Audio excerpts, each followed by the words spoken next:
The Mary Celeste is possibly one of the most iconic unsolved mysteries of all time. An American merchant ship discovered in 1872, but with crew and passengers that were never seen or heard from again. The Mary Celeste was built in 1860 and first launched on May the 18th, 1861 under the name Amazon. She was 99.3 foot long, 25.5 foot broad with a depth of 11.7 feet, and it weighed 198 tons. For her first voyage in June 1861, she sailed to 5 islands to take on a cargo of timber to travel across the Atlantic to London. However, after supervising the loading of the ship, the captain, Robert McLellan, fell ill. His condition worsened, and once the Amazon returned to Spencer's Island, he passed away on June the 19th, 1861. John Nutting Parker then took over as captain and continued the trip to London, but there were more issues along the way. The Amazon collided with fishing equipment in the Narrows off the coast of Maine, and after leaving London ended up sinking a brig inside the English Channel. Captain Parker remained in control for 2 years. The ship travelled to France in November of 1861, and she was even painted by Honoré de Pellegrin. In 1863, the captain was replaced by William Thompson, who remained in control until 1867. But that same year, in October, the Amazon was driven ashore by a storm and was so badly damaged they had to completely abandon the wreck. On October the 15th, Alexander McBean from Nova Scotia discovered the wreck and took over the derelict vessel. McBean quickly sold it to a local businessman who, in November of 1868, sold it to an American mariner in New York named Richard W. Haynes. Haynes had paid just $1,750 for it, but spent $8,825 on repairs. He made himself the captain and then registered her under a completely new name of Mary Celeste. Unfortunately, in October 1869, the ship was seized by his creditors and sold to a New York constorium, which went back and forth for 3 years, where the exact exchanges remain unclear. In early 1872, the ship went through a huge refit, costing $10,000, making her even bigger. Now at 103 foot long, 25.7 foot in breadth, and 16.2 foot deep. A second deck was also added, and it now weighed 282 tons. Benjamin Briggs was a captain at the time, and he put his savings into the Mary Celeste, taking command in October 1872. His first voyage was to Genoa in Italy, taking his wife and infant daughter with him, while his older son Arthur would remain home with his grandmother. He selected his crew extremely carefully, but obviously not carefully enough. On October the 20th, 1872, Briggs arrived at Pier 50 on the East River of New York City. The captain supervised the loading of the cargo to see 1,701 barrels of poisonous denatured alcohol loaded on board, and his wife and daughter joined him about a week later. On November the 5th, 1872, the ship left Pier 50 with the captain, his family, and 7 crew members on board before moving to New York Harbor. The weather was unclear, so Briggs decided to wait for better conditions, anchoring just off the side of Staten Island. His wife Sarah wrote a letter to her mother during this time. "Tell Arthur I'll make great dependence on the letters I shall get from him, and will try to remember anything that happens on the voyage, which he would be pleased to hear." On November the 7th, 1872, the weather eased off and the Mary Celeste finally left the harbour and headed out into the Atlantic, where nobody would be seen again.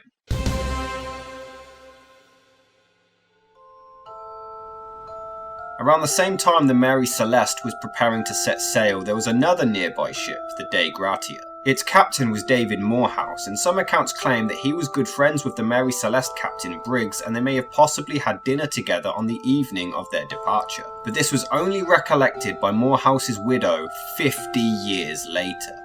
The Dei Gratia set off on November the 15th, 8 days after the Mary Celeste, on the exact same route. The Dei Gratia managed to reach about midway between the Azores off the coast of Portugal around 1 PM on December the 4th, 1872, when they reported spotting a vessel about 6 miles ahead approaching them. The ship was making very erratic movements and her sails were set in a really odd manner. Captain Morehouse knew that something was wrong.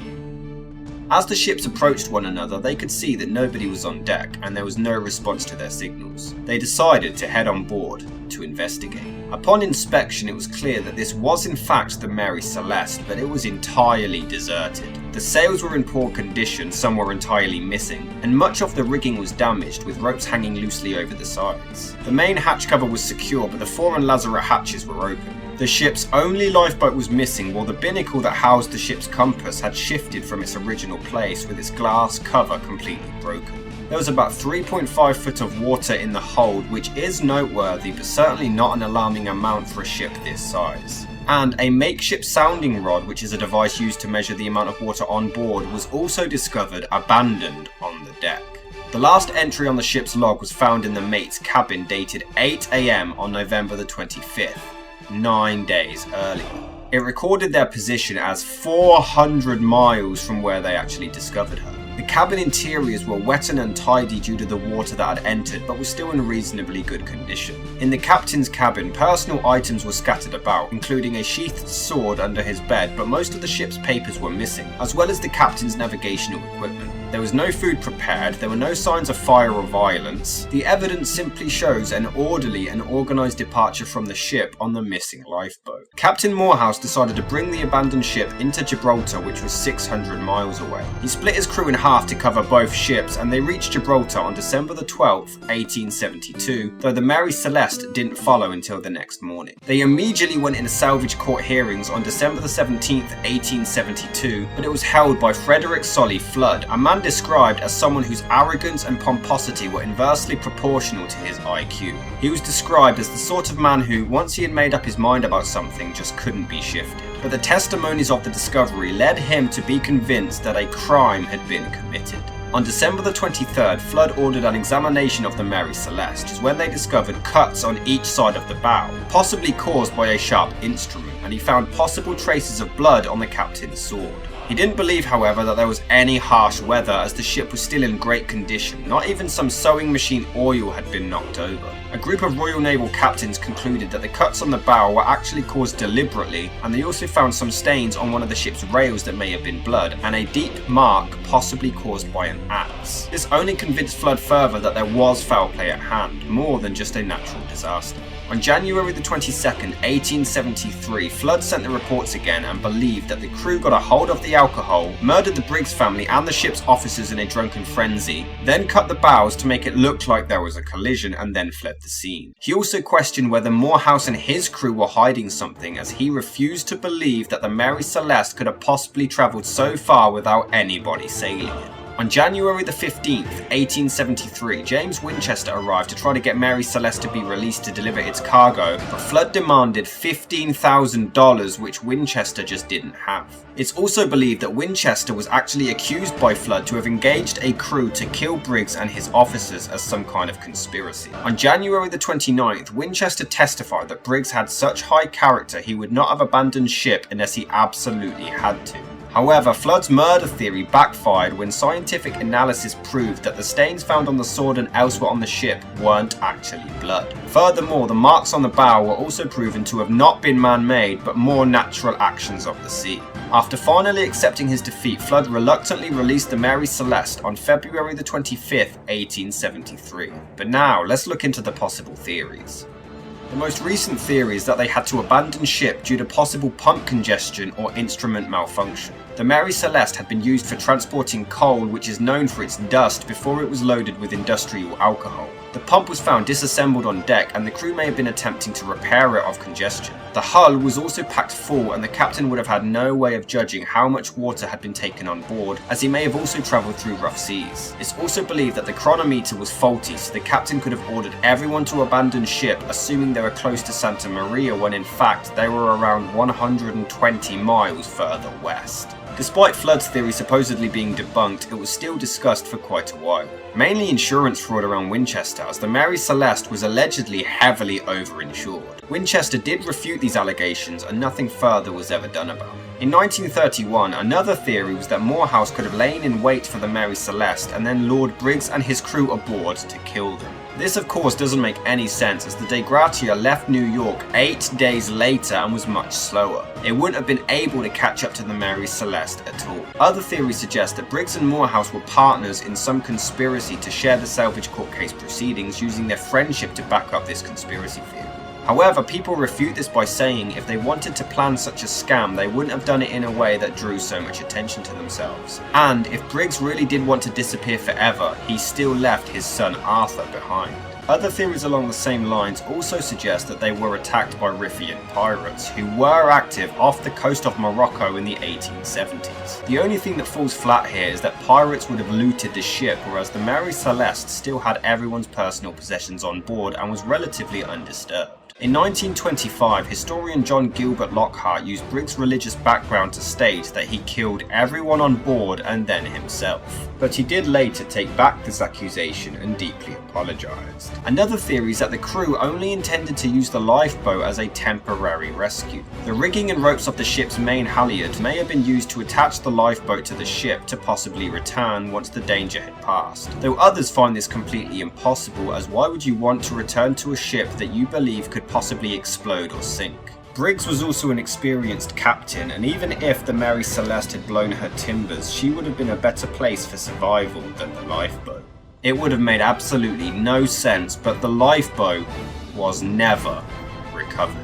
Despite the conflicting theories, most agree that to abandon a completely fine and seaworthy ship that had enough provisions, something seriously alarming must have taken place. Some believe because of the sounding rod found on deck, Briggs may have abandoned ship because the pumps malfunctioned, and therefore the rod gave a false reading that the ship was taking on much more water than it actually was. This would explain the amount of water on board, and there was low barometric pressure which would allow water inside the pumps to give them the false impression. Others suggest a possible incoming iceberg, though this was ruled out as it was improbable that an iceberg could have possibly drifted this far south, and no other ships spotted it during the time whatsoever.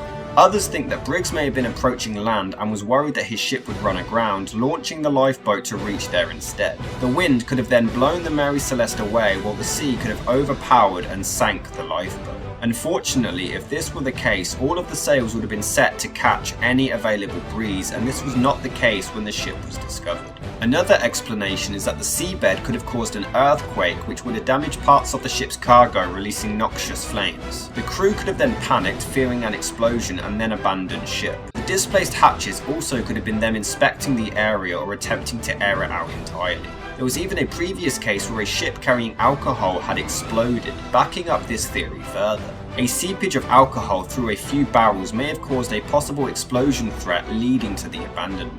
The only thing that falls flat here is that the cargo is in perfectly fine condition and makes this unlikely. However, in 2006, an experiment was held to see if a ship of that size could have withstood an explosion, and as luck would have it, it did, and no fire damage would have been done to the cargo either. There was just cool air, no soot, no burning, and no scorching. There was no signs of the explosion even happening whatsoever. Unfortunately, in the decades that followed the incident, fact and fiction were merged, and it was extremely difficult to tell between the two. Between 1883 and 1906, the stories were changed and altered, including the name of the ship to the Mary Celeste, and the captain was J.W. Tibbs. It was going from Boston to Lisbon, some even saying there were live chickens on board. The man who wrote this was Arthur Conan Doyle, who admitted he did it as a joke, and he was surprised that anyone took it seriously. But many did, even contacting him to see if any of it reigned true. Some even went as far as to say that the crew were all eaten by sharks, leaving one survivor. But this one was thought to have been completely true, but it also had mistakes in the people's names and was also discarded. Some stories even say that the entire population of the Mary Celeste was plucked off one by a giant octopus or squid. And others say they entered the lost continent of Atlantis, or even the Bermuda Triangle being responsible, despite it being a completely different part of the Atlantic, while others say they were all abducted by aliens. The Mary Celeste continued to sail until 1885, when its captain intentionally crashed it to cash in on insurance. But amazingly, in 2001, 129 years since the ship set sail, it was believed that the remains had finally been discovered. There were remains found in the Rochalois Reef, just a few pieces of timber and some metal artifacts. Tests were administered that showed the wood was the type used in New York shipyards around the time of the Mary Celeste's refit in 1872, and it was possibly from the same ship. However, further tests carried out showed that the wood came from trees, possibly from Georgia in the United States, and would have still been growing in 1894, 9 years after the Mary Celeste's demise. So what happened to the family and crew on board the Mary Celeste during that voyage? Was it simply a horrific natural disaster at sea? Was there something supernatural at work? Or was it cold-blooded murder? It's safe to say that enough time has passed for us to never know the true events that day. The story continues to run chills up spines, and we are still seeking answers.